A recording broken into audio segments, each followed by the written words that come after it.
Una sa mga balita, naging mainit ang diskusyon ng mga mambabata sa kontrobersyal na Reproductive Health Bill para sa ikalawang pagbasa sa naturang panukala.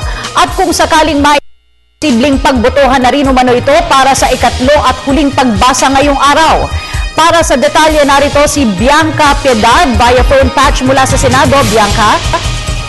Kasi nagpapatuloy nga ngayon ang period of amendments ng Senate Bill No. 2865 o ang Controversial Reproductive Health o RH Bill sa Senado.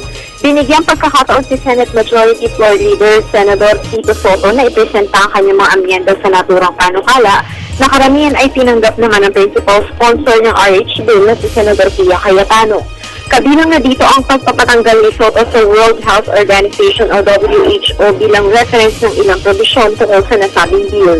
Nadaanan din muli ang issue ng safe and satisfying sex na ayon kay Soto ay subjective.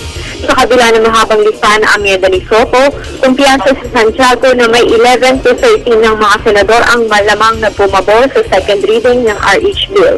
Kung magkaganon anya ay sigurado na ang kanilang panalo sa third and final reading nito.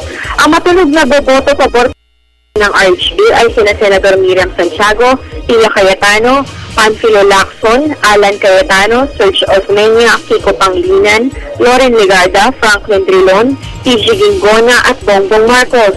Habang ang posibleng kumontra dito ay sina Senate President Juan Ponce Enrile, Senators Gringo Honasan, Tito Soto, Coco Pimentel, Bong Revilla at Tito Lapid.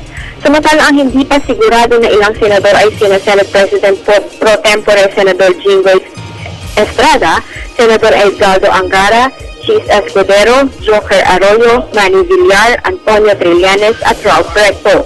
Sakaling maipasa nga ngayon ang RH Bill ay posibleng maratifikan ito at maisumite sa Pangulo bago magtapos ang linggong ito. At yan muna ang pinakahuling balita dito sa Senado kasi Bianca Piedad nag-uulat para sa Telebisyon ng Bayan. Maraming salamat, Bianca Piedad.